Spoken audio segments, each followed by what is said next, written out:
Chapter 9. Emily was decidedly cold toward Benjamin the following morning. His breakfast was warm and waiting when he got up, and she was cordial, but there was none of the playfulness in her eyes. Benjamin hadn't realized how much he'd come to look forward to his wife's smiles. As the days wore on, he could see she hadn't forgiven him for taking his Moore's side in their tiff. How could she honestly expect him to believe a woman he had just met over his own mother? How could any woman expect that? She helped in the store when he asked her to, and she made dresses for herself and the girls. Her food continued to be so good it made his mouth water, but she never asked if he was in the mood for her to cook anything special like she did with the girls. He missed her kind smiles. Emily never turned him away during the night, but the sadness in her eyes often kept him from starting anything with her. Her eyes reminded him of a lost puppy who couldn't figure out why no one loved it like they should. He wanted to apologize, but he couldn't choose her over his own mother. What kind of person would that make him? Every day he felt her growing more and more distant, wondering what he could do to stop it, but knowing there was only one answer. He'd have to agree that she must be telling the truth about Moore, and that he could never do. Several weeks after his argument with Emily, his Moore invited them out to the farm for a family dinner after church. He thought it would be a perfect opportunity for Emily and his mother to work things out, so he readily agreed. As they walked home from church, he told Emily they were going to go out to the farm for lunch, and she stopped in her tracks. "Benjamin Johnson, you're mad if you think I'm going to go out to that house and let your mother treat me like I'm not good enough to be in your life again. I'm an adult, and I have the right to choose who I will and will not be around.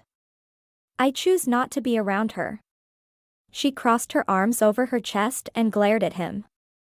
It was snowing and the flakes clung to her lashes, making her look particularly pretty to him. "This will give you and Moore a chance to talk and make things right between you." His eyes were pleading with her not to argue with him.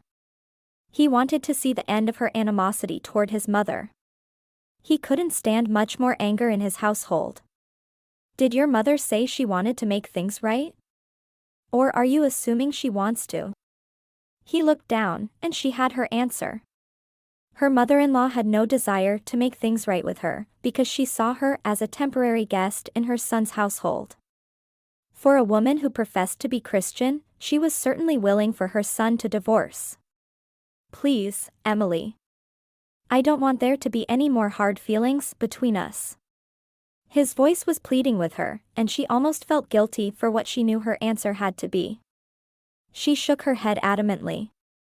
"There wouldn't be hard feelings between us if she would start treating me like a person instead of a piece of cow dung on her favorite church shoe." She realized the girls were listening to the argument. "You girls run on ahead.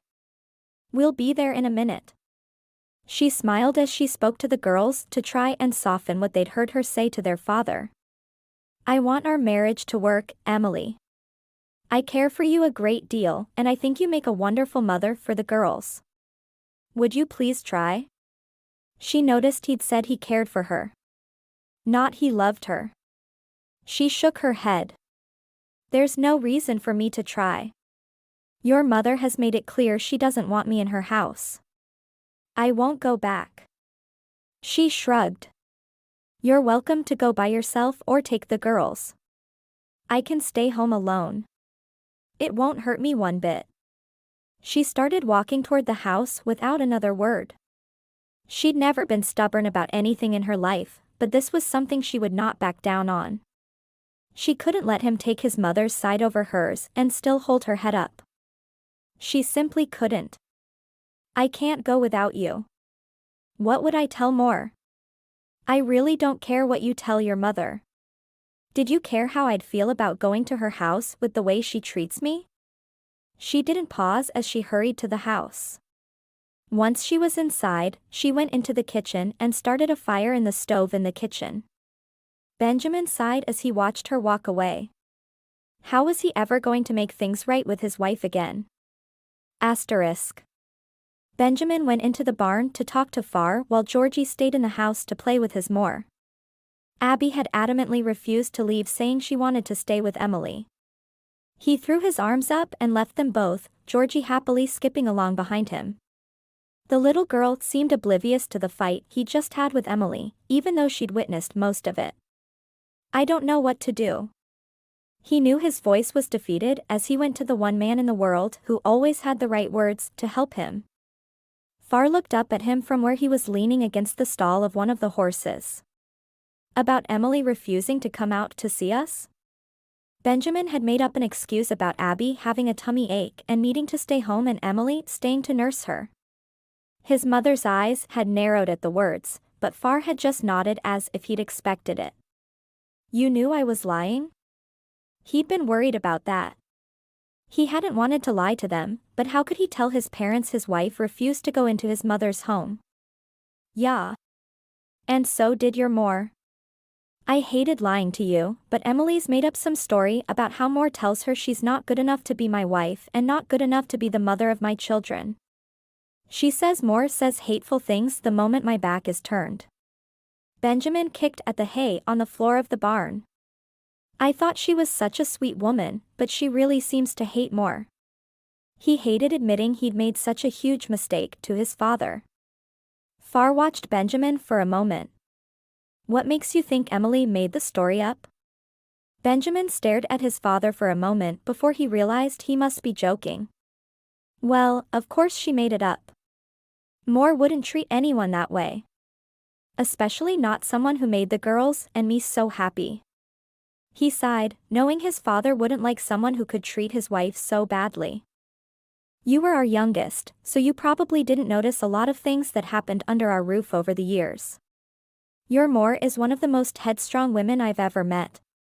Sven removed his pipe from his pocket and lit it. I love her, but she's not the perfect woman you have in your head. Benjamin shook his head. Moore wouldn't do the things Emily says she does. There's no way. She loves the girls and me too much to try to cause animosity between my wife and me. And Emily admitted to me she'd told Moore she didn't respect her. What kind of woman would say that to her mother-in-law? How could Far try to defend Emily after what he just told him? What was wrong with him? Sven shrugged. You'll believe what you want to believe. Just remember, good women are hard to find. You've found 2 of them to love in your short life. Don't do anything to push her away. Benjamin thought about his father's words during the drive back to town. Georgie sat beside him jabbering on about her day, happy she was able to be the center of attention on the way home with no worry about interruption. She'd apparently had a wonderful day with her grandmother. The more he knew loved him and her granddaughters with everything inside her. She just couldn't do what Emily had accused her of. No matter what Far said. Asterisk. Emily had enjoyed her day home alone with Abby immensely. They'd spent some time reading together and Emily had worked on showing Abby the days of the week and the months on the calendar, trying to teach her more things she'd need to learn before school started in September.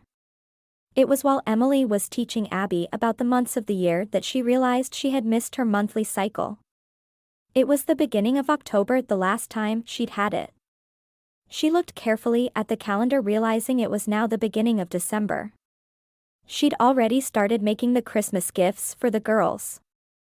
She counted the days on the calendar one more time, trying not to alarm Abby as she stared at the calendar. What are you looking at, Mama? Emily smiled. Do you realize I've been here for 6 weeks now? I can't believe I've been blessed to be your mother for that long. Abby moved over next to Emily and hugged her tightly. I'm so glad you're here. I've never known anyone who was so much like me before.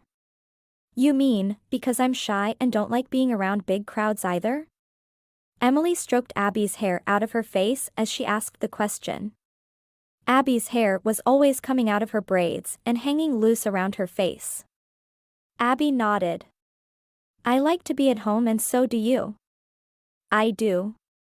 It's nice to have a daughter who's just like me. Emily wondered about the child she was obviously carrying. How could she not have realized before? She should have known a month ago she was expecting. Would her new child be more like Abby or Georgie? Or somewhere in between? Would it be a boy or a girl? She liked the idea of having a son, just because she didn't have one, but she loved the girls so much, she knew she'd be thrilled with another. And how could she tell Benjamin? They were barely on speaking terms. Did he even have a right to know? Could she raise a child with a man who didn't respect her enough to believe her when she told him about a problem she had? It wasn't like she went to Benjamin with problems every day. She'd gone to him with one serious problem, and he'd all but called her a liar. No, there was no way she could raise a child with him. She thought about what Harriet Long had said in the train station. If she wasn't respected and treated well by her husband, then she shouldn't stay. Should she write Harriet and ask for a train ticket home? And if she did, where would she stay? Harriet had promised to help her if she found herself in a bad situation, but Benjamin didn't mistreat her exactly. He'd never hit her, at least. Mama. Mama. Emily shook her head. She'd been so lost and thought she hadn't noticed Abby saying something to her. I'm sorry, Abby, what is it? I asked if we could bake cookies now. You said we could make some for Georgie and Papa when they came home. Of course we can. Emily got to her feet and walked to the work table in the kitchen, getting down the ingredients. She took the recipe she'd carefully written out for Abby out of the pocket of her apron and smoothed it onto the table. She had promised Abby that this time she'd just watch to keep her from making mistakes, but Abby could bake the cookies all on her own. Asterisk. Benjamin walked into the house and smelled the cookies baking in the oven. He was so happy Emily wasn't mad at his girls, or he was certain he wouldn't be receiving sweets every day. He walked into the kitchen to see Abby carefully removing a pan of cookies from the oven while Emily watched over her. He wanted to warn her the pan was hot, but the way Emily was hovering, he knew she'd heard the warning multiple times. She turned to Emily and smiled. I did it. They smell good. Georgie bounced into the kitchen. Cookies. Yummy. Abby turned to her sister. They have to cool for a few minutes, but then we can try them. Mama let me make them all by myself. I want to make cookies all by myself. Georgie turned to Emily. When can I make cookies by myself? Emily smiled down at her younger daughter. When you're 6. You have to be big enough to get the cookies in and out of the oven to really do it by yourself. She turned to Abby. Why don't you go sit down, and I'll pour milk for everyone. Since you did the cooking, I'll serve. Abby sat down looking so proud of herself it made Benjamin's chest hurt. Always before she'd been shunted to the side because Georgie demanded so much attention. It was good to see his elder daughter proud of something she'd done for a change. Emily had worked a miracle with the girl and deserved to be praised for it. Georgie and Benjamin sat at the table beside Abby while Emily took plates down off the shelf and poured them each a glass of milk. She put 2 cookies on each plate and sat down across from Abby. You need to take the first bite, Abby, Emily urged. You made them. Benjamin looked down at the perfectly shaped cookie. He knew his daughter had worked hard to make them and felt an overwhelming sense of pride in her. How could he not have realized how much Abby needed to be treated like she was special to really shine? Abby bit into her cookie and smiled. It tastes just like yours, Mama. Benjamin bit into his own cookie. This is delicious. This doesn't taste just like your mama's, though. When Abby's face fell, he smiled at her and took another bite. It's better. Abby turned red with embarrassment. Thank you, Papa. Emily's eyes caught Benjamin's across the table and she smiled, nodding slightly, letting him know she was glad he'd praised Abby. Once they were done with their cookies, Emily insisted Abby go into the parlor with Benjamin while she and Georgie cleared the table and washed the few dishes. The cook shouldn't have to clean, Emily told them. Asterisk. The following afternoon, Emily rang up customers for an hour while Benjamin worked in the back room doing inventory. He'd found he enjoyed having a bit of time to himself in the afternoons, and it was good for Emily to meet more people in the community. The girls were upstairs playing quietly while they waited for Emily to come back so they could all make supper together. He heard the bell over the door tinkle, signaling a customer, but knew Emily could handle things, so he went back to counting. He heard his Moore's voice and that of her friend, Clara. Clara was Kirsten's mother, and he knew she was miffed he'd married someone other than her daughter. He thought about going out to let Emily slip away without having to talk to her, but decided it was time she made things right with his mother. "I can't believe Benjamin lets you run the store during the day," Ingrid began. "You don't know the first thing about being a mother or a wife, and that's what you're here for. How could he possibly think you could handle the store? Make sure you don't take money from the cash register." Ingrid was silent for a moment. Of course, if she'd take it and buy herself a train ticket back east where she belongs, I wouldn't complain. Clara laughed. "I've heard you can't even cook simple Norwegian foods. What was Benjamin thinking marrying you? She's trying to turn my granddaughters against me, too. Why, just yesterday she refused to come out to my house when I extended an invitation for Sunday dinner. You'd think she'd be happy to come out and learn to cook properly, but she didn't bother to come. My poor son had to come out and make excuses for her. She even kept Abby here in town and wouldn't let her come see me." "Good afternoon, Mrs. Johnson." "Mrs. Olafson. Is there something I can help you find today?" Emily's sweet voice sounded calm as she asked the question, as if she hadn't even heard the way the two older women had insulted her. "We've just received a new shipment of calico. Would you like to see it?" "You're not fooling anyone with your sweet act, Emily. My son sees you for what you are finally. I've never seen him as unhappy as he was yesterday." Moore's voice was filled with happiness as she talked about how unhappy he was. "What was going on? Does this mean you don't want to see the new shipment of calico?" Emily asked. Benjamin couldn't help but grin. His wife was holding her own against the two old biddies. How could his mother try to split up his marriage that way? Why would she do such a thing? Emily was the best thing that had happened to his family in a long time. Why didn't his mother see that? "Of course, we don't want to see the calico. All we want to see is your backside when you're on your way out of town." Moore's voice was downright vindictive as she said the words. Benjamin carefully laid down his inventory papers and walked around the shelf that separated the back room from the main store. He arrived just in time to see his mother deliberately knock over a display of ribbons. "Oops. I suppose you'll have to pick those up." Who was this woman with the eyes flashing with hate? How could his mother treat a sweet woman like Emily the way she was? He knew without a doubt his mother had been the one lying. He wanted to drop to his knees right then and beg Emily's forgiveness, but he knew he needed to let his mother know what he thought of her first. "More?" As soon as she heard his voice, Ingrid paled. "Benjamin? How long have you been standing there?" "Long enough to see you deliberately knock over a display in my store to cause my wife more work." He didn't add he'd been listening from the back room to everything she'd said since she came into the store. "Oh, Benjamin. She told me I wasn't welcome in the store any longer, and she wanted me to stay away from my granddaughters. I was upset, and I wasn't thinking. I'll pick them up." She knelt down and began picking up all the ribbons she'd knocked to the floor. "So you were only upset because Emily was mean to you again?" he asked, acting as if he believed every word she had said. Emily's face was red, but she didn't say anything to defend herself. He knew she didn't think he'd believe her, and who could blame her? He'd done nothing but call her a liar for weeks. He didn't deserve to have a woman as good as Emily in his life. He only hoped he could get her to stay for the girls. His Moore stood up and met his eyes.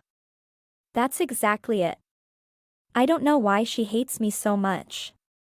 A tear trickled out of the corner of her eye for effect. He wondered then why his mother hadn't made her living on the stage. Farr had been right. His mother wasn't anything like what he'd thought she was. He walked across the room toward his mother with a concerned look on his face. Once he was close, he leaned down and whispered, "Have you always been a vindictive liar, Moore, or is this something new?" His mother backed up a step as if to get away from him. She'd never seen anything but adoration in his eyes. Her other children had seen her for what she was years before, which was why she seldom had a house full of family on Sundays after church, and why she depended on Benjamin coming out so often. "What do you mean?" Benjamin reached out and removed the spool of ribbon from her hands before gripping her shoulders and turning her toward the door. As he pushed her out the door of his store, he told her, "I've been fortunate enough to be loved by 2 women in my life. Both have been wonderful, but I have to say, I never thought I'd find someone like Emily. She's taken in my daughters as if they were her own. She cooks for us, cleans for us, and does everything she can to make us comfortable and happy.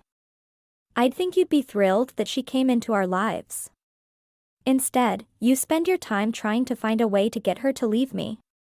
You treat her like she's not good enough to be a part of our family. Why? Why would you do that?" Moore turned around and glared at him. "She's not even Norwegian. She can't cook for you. How can she cook your favorite foods and teach the girls to cook good Norwegian meals when she doesn't know how?"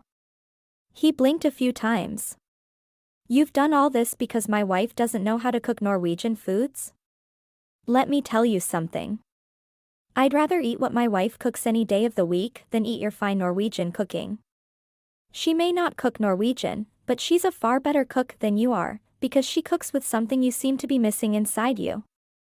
She cooks, and does everything in her life with love." He opened the door and pushed her through it. "Go away, Moore. You can come back when you're ready to apologize to my wife and treat her like the wonderful woman she is. As far as I'm concerned, you're no longer my Moore, and my daughters are no longer your granddaughters. Tell Far he's welcome to see them as long as you're not with them." He slammed the shop door in her face, while a shocked Clara Olafson and Emily looked on.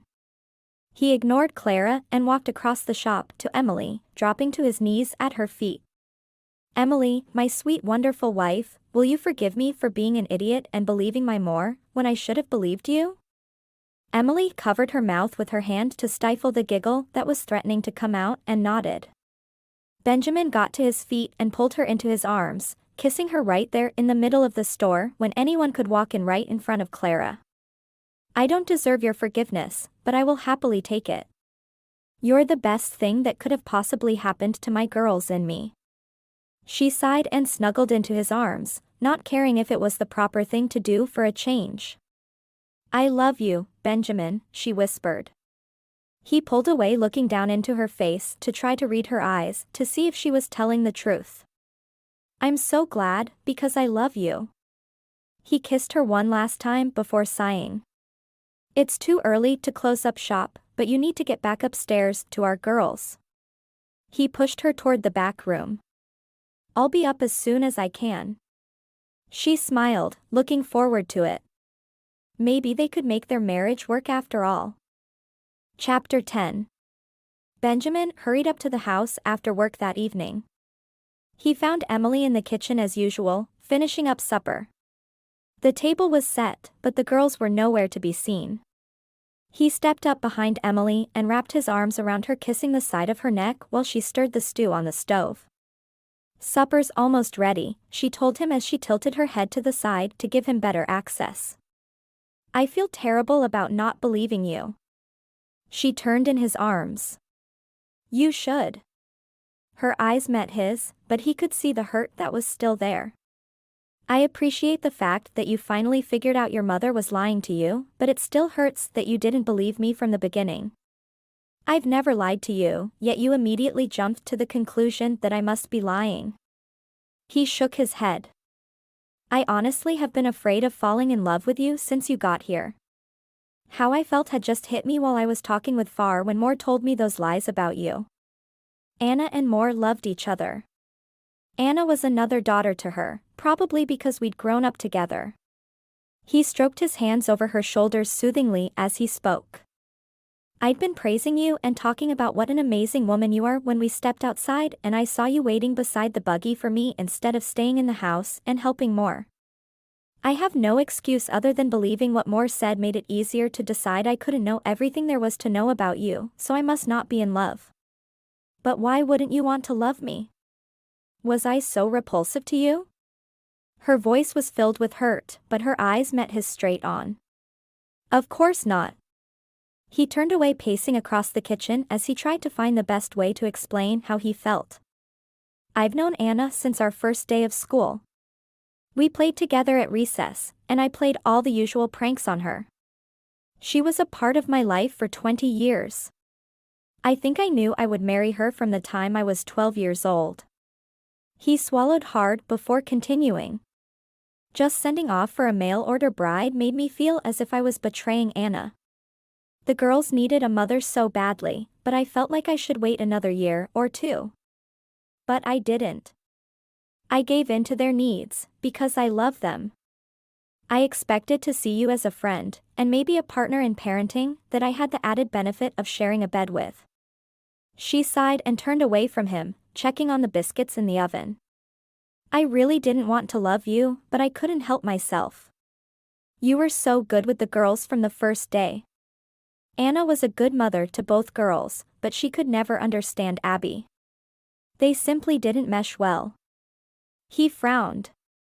I'm not criticizing Anna, but she wasn't the mother Abby needed. Abby was way too quiet for Anna to be able to understand her. She was so much like Georgie. Emily didn't comment as she took the biscuits out of the oven and carefully put them on a plate for the table. Her feelings were hurt, but she tried not to show it. How could she explain her hurt over the fact that he didn't want to love her? Did it even make any sense? I couldn't have found a better mother for my girls if I'd interviewed 1,000 women. He put his hand on her arm to stop her from putting the biscuits on the table. Emily, you've completed my family. You are what I need in life, and I love you more than I ever dreamed possible. Emily looked up at him with tears streaming down her face. But you didn't want to love me? Why wouldn't you want to love me? What's wrong with me? He sighed, hating himself for making her cry, and looking for the right words to explain how he'd been feeling without making matters worse. There's nothing wrong with you. I just felt like falling for my new wife would be a betrayal of Anna. He wiped one of Emily's tears from her cheek with his thumb. I love you, and if that's a betrayal, I'm sorry, but it doesn't change anything. I need you in my life. She nodded for a moment, still unsure if he was telling her the truth or what he thought she wanted to hear. I love you, too. I never knew Anna, but she sounds like she was a good wife to you. I don't want to take her place, you know. I just want to be the best wife and mother I can be. Whether I do it like Anna did or not. He pulled her to him, stroking her back as he just held her. It's time for me to move on with my life. The girls already have, and I'm moving on as well. He kissed the top of her head. Who knows? Maybe we'll have children of our own someday. Emily bit her lip, knowing she needed to tell him her news. She leaned back and looked up at his face. There's something I need to tell you. Would he be happy with the news? Their love was so new to both of them. Would adding a child into the mix help things or just hurt them? He brushed a kiss across her forehead. What do you want to tell me? That child of our own you mentioned? Uh-huh. It's going to be here sooner than you realized. I'm thinking around 8 months from now. Emily watched Benjamin's face carefully for his reaction. Would he be pleased? His face lit up with a huge grin. Are you sure? She nodded. I haven't seen a doctor, but I'm sure. Her eyes searched his. Are you happy? He held her close. How could I not be happy? I love children. I'd be thrilled to have another dozen. Mama. I'm starving. They looked over to see Georgie standing just inside the kitchen. You said we'd be eating in a few minutes, and that was hours and hours ago. Emily laughed and pulled away from Benjamin. It's only been a few minutes, but it is time to eat. Go get your sister and wash up. trust Georgie to be the one to ruin an important moment. Georgie ran off to get Abby. Do you want a boy or a girl? Benjamin asked. Emily shrugged. We have 2 girls, so a boy would be nice, but I would love to have more girls too. I'd like to have some of each, but I don't really care which comes first. Do you mind if we tell the girls at dinner? He asked. Not at all. I think they'll be thrilled. Abby's been making noise about wanting more brothers and sisters already anyway. Emily put the butter on the table as she talked. I think we're going to have 2 very excited little girls on our hands. After Benjamin said the prayer for them, he told the girls, Emily and I have something to tell you. Abby looked up at Emily with fear in her eyes. You're not leaving, are you? You can't leave us, Mama. We need you. She stood and ran from the table. Emily stood, shaking her head at Benjamin to indicate he needed to stay where he was. You and Georgie eat. I'll go talk to her. She hurried out of the kitchen and up to Abby's room. Knocking softly on the door, she called, It's just me, Abby. May I come in? She could hear Abby crying through the door. No, go away. I know you don't want to be here anyway. Emily pushed the door open and went to sit on the side of Abby's bed. Of course, I want to be here. This family is the most important thing in the world to me. I'm never leaving. Abby kept her face buried in her pillow. But Farmore said. Emily sighed.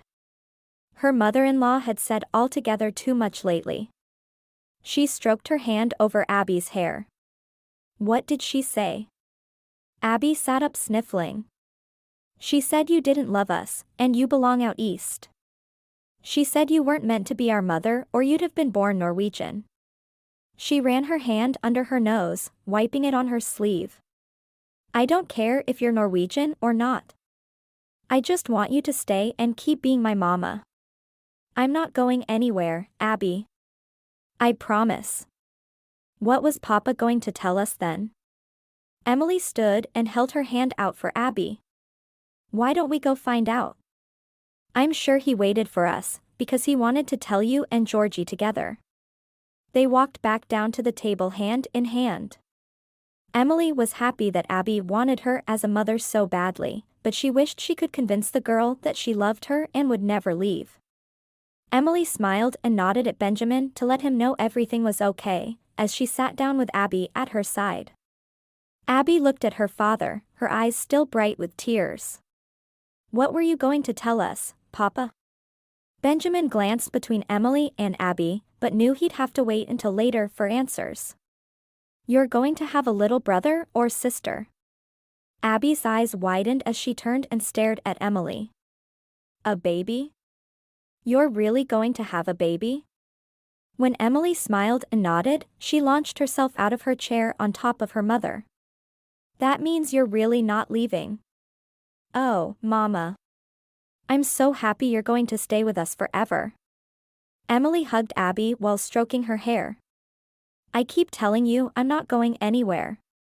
Abby buried her face in Emily's neck and didn't say a word, just content to be there.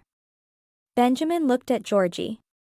So are you happy to be getting a new brother or sister? Georgie shrugged. Sounds good to me. I want someone to boss around like Abby bosses me around. She grinned at Emily. Can I help with the baby? Emily smiled. I'm going to need lots and lots of help with the baby. I won't be able to do it without you girls. Abby pulled away from Emily, her face streaked with tears. I love you, Mama, she whispered. Emily stroked Abby's cheek. I love you too, and I'm never going anywhere. I'm happy here. Abby sniffled one last time before settling into her chair to finally eat her dinner. Emily's eyes met Benjamin's across the table and he reached out and took her hand while saying, Our family is going to be fine. Emily and Abby were just putting dessert on the table when they heard a commotion coming from downstairs. Benjamin went to investigate while Emily cut the apple pie she and Abby had spent the morning making. Abby poured fresh milk for them all and they resumed their seats waiting for Benjamin to return before eating the pie. Benjamin came in, his eyes on Emily, trying to help her remain calm. Behind him were his parents, his father dragging his mother behind him. Benjamin took his seat at the table, still watching Emily, worried how she'd react to his more being in her home after the way she'd treated her. Emily stood up. "Would you like some pie? Abby and I made it just this morning." Her eyes were on her father-in-law, but the offer was for both of them. Sven pushed Ingrid in front of him toward Emily, obviously forcing her to say something. Ingrid looked over her shoulder at Sven before clearing her throat. "I'm sorry, Emily. I've been nothing but rude to you since you came here. You've been a good mother to my girls and a good wife to Benjamin. I should be thanking you for being a good mother to the girls, but instead I try to make you go back to the East." Emily nodded.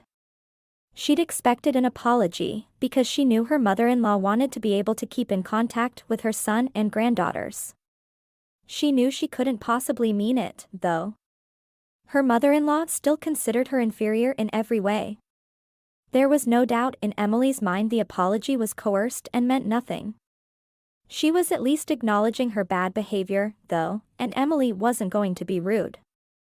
"I love your son and granddaughters. I'll do whatever I can to make them comfortable." She paused as she put 2 more pieces of pie on plates for her in-laws, although they hadn't said whether they wanted them yet. "I'm not going back east, no matter what happens. Marriage is forever, and I belong here with my family."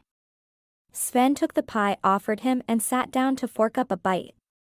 Ingrid stood looking down at the pie for a moment before taking a seat as well. "I won't do anything else to try to make you leave. I promise." "Thank you for that." Emily resumed her seat next to Abby. "I should have offered a long time ago to offer to teach you to cook Norwegian foods. My son and granddaughters have the right to eat their favorite foods in their own home." Before Emily could answer, Benjamin said, "Emily is the best cook I've ever known. I like what she cooks better than the Norwegian foods I grew up eating.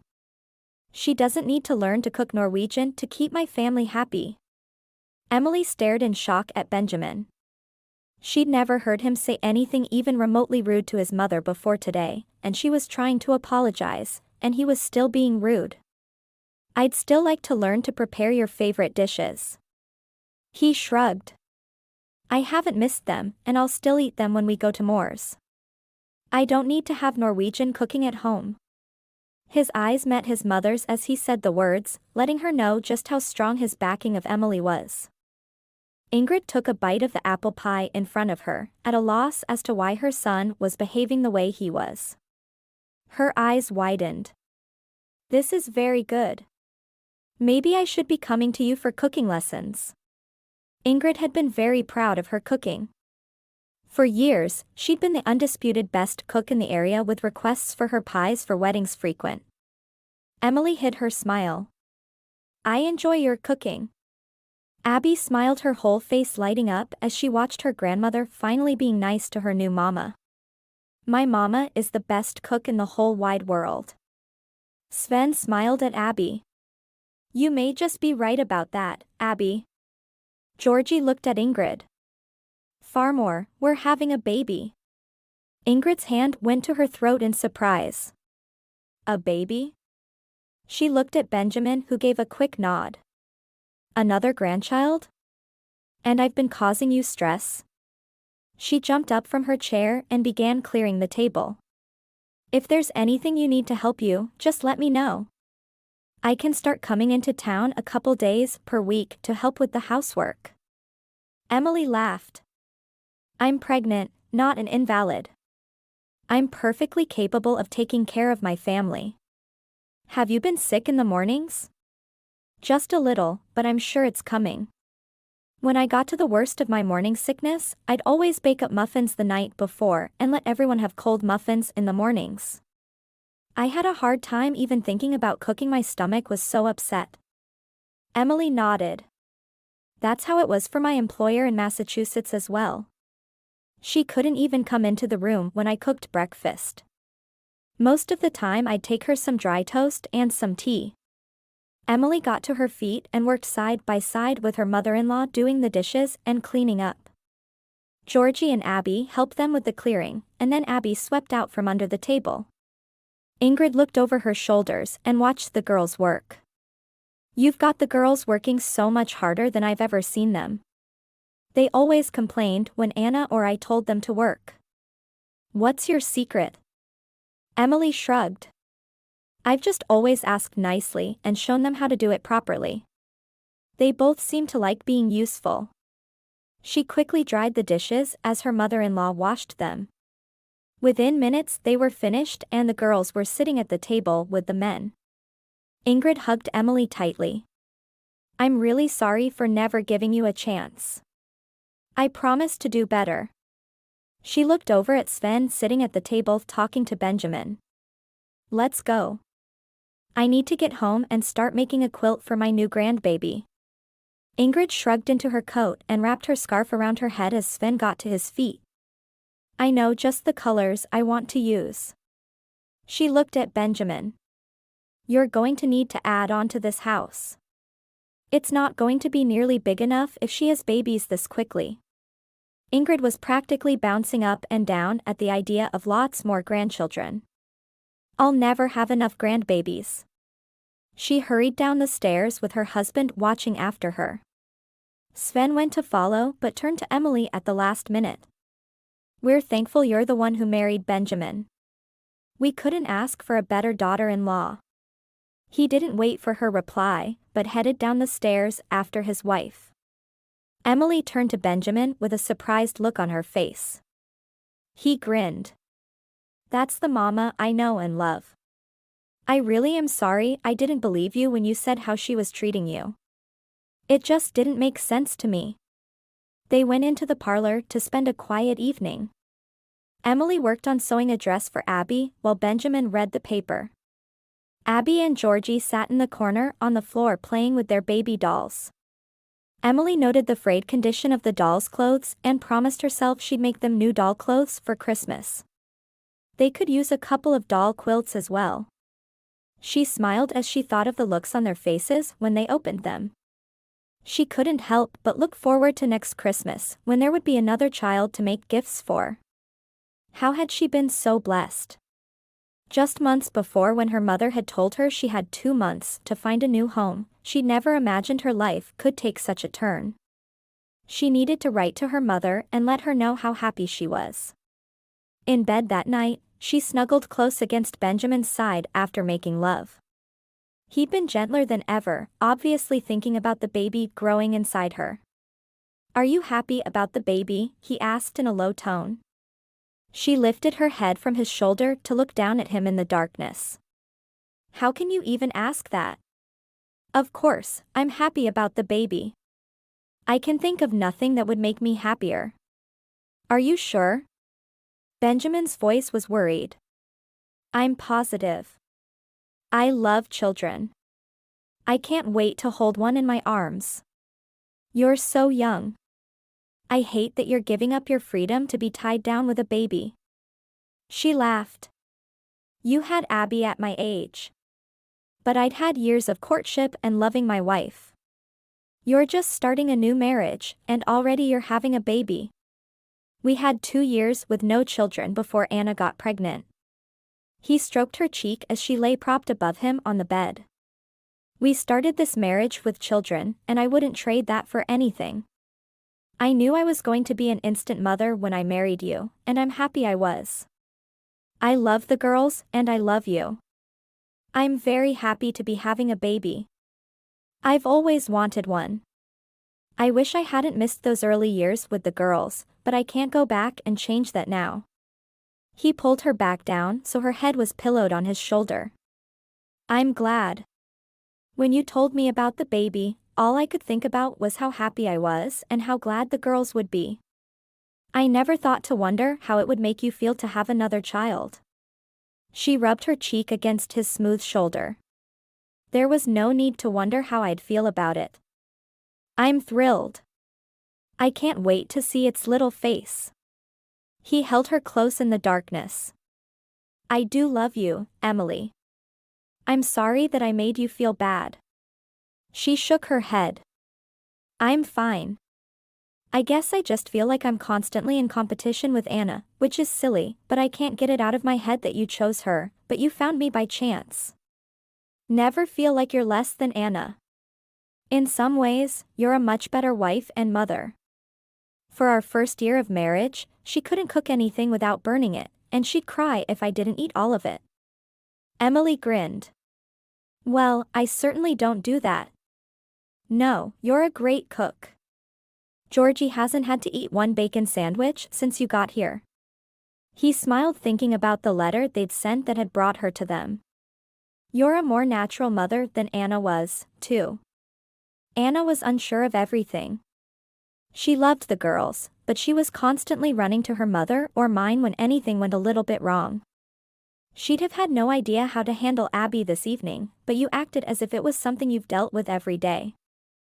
I think Abby is so easy for me because she's just so much like I was. I don't know what to do with Georgie except love her. I'm good at loving her. He chuckled and her head shook on his shoulder. No worries. Your love will get us all through. He stroked his fingers through her hair. I wonder if the baby will be a boy or a girl. I love my girls, but the idea of having a boy really excites me. Of course, I wouldn't know what to do with a boy after having two girls. She smiled, stroking his chest.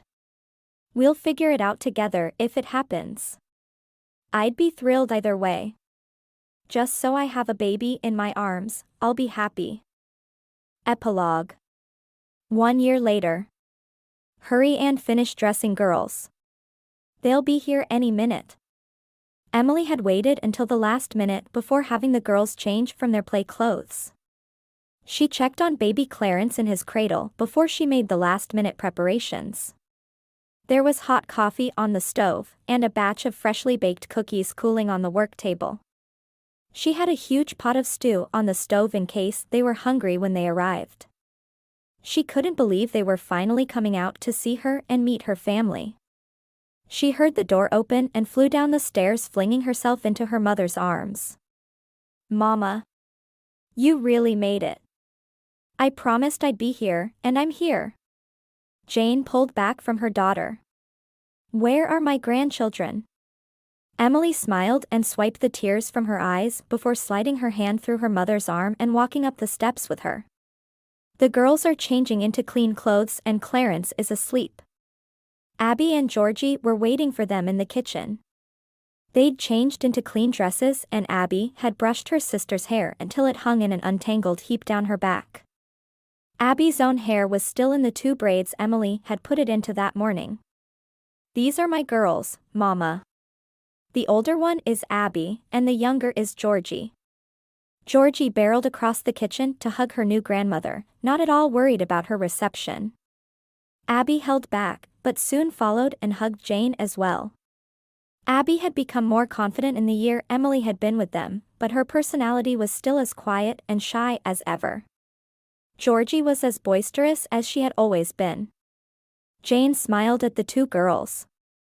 It's hard to believe I have granddaughters who are half grown already. She turned to Emily. I know you said Clarence is sleeping, but can we peek in on him? Emily led the way into the parlor where a cradle was kept for Clarence's naps. Jane put her hand over her mouth as the tears filled her eyes at the sight of her grandson. He was sleeping on his stomach with his fist firmly in his mouth. He's beautiful, Emily. Emily nodded. He's as blonde as everyone else. I'm going to have to keep having babies until I have one with dark hair. Jane laughed. I'll take as many grandbabies as you want to give me. Let's go have some cookies in the kitchen. I made a big pot of coffee to go with them. That sounds heavenly. Benjamin came up the stairs with William at his side. Emily smiled at her stepfather. It's good to see you, William. You have a beautiful home. Thank you. Emily was unsure what to say to him. She didn't harbor any bad feelings toward him because her life had turned out so well and she was truly happy. Have a seat. I made coffee and the girls helped me bake some cookies. Benjamin had made the long drive into St. Paul that morning to pick the couple up from the train station there. Emily had never really expected to see her mother again, so she was thrilled they were able to make the long journey. Clarence began to wail from the other room, and her mother jumped up. "May I get him?" "Of course." Emily continued pouring out the coffee and readying the snack she'd prepared. Within a minute, Jane was back in the kitchen cradling her grandson to her. "He's just so beautiful," she whispered with tears in her eyes. William stood and walked over to stroke the baby's cheek. "He's not going to be much older than his aunt or uncle." Emily turned, her eyes lit with excitement. "You're having a baby, Mama?" Jane laughed and nodded, blushing slightly. "I thought I was too old, but apparently God disagrees with me. I'm due in 6 months. I can't believe I'm going to have a little brother or sister." Georgie and Abby stood staring at Jane with awe. "We're getting an aunt or uncle. And he'll be younger than us?" Abby asked. William squatted down in front of the girls. "That's right. Is that okay with you?" Both girls nodded happily. Emily was happy to see how good he was with them. They were staying for a week, and if the girls hadn't liked her mother and stepfather, things would have been harder for her.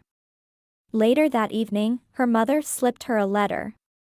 "Harriet long asked me to give you this. She and I have formed a friendship." Emily took the letter and went to her bedroom to read it while she nursed Clarence. "Dear Emily, I'm so happy you've found love through my service. Your mother told me you have a son now. I'm still doing my best to match up young ladies with suitable men out west. I seem to be running out of ladies who need husbands, so if you know of someone, even out there, I'll do my best to broker a marriage for them. I'd love to hear from you when you get a chance, but I understand you're busy with your girls and new baby. I hope to hear from you soon. My best, Harriet." Emily read the letter once more, and thought back to how frightened she'd been when she'd first knocked on Harriet's door. She hoped soon Harriet would find a love of her own, and not have to spend her time matching up women with men out west to keep herself occupied. She was a lovely woman and deserved the best. Looking down at her baby suckling at her breast, she knew becoming a mail-order bride and finding Benjamin had been the best thing to ever happen to her. She just wished she could share her happiness with the world.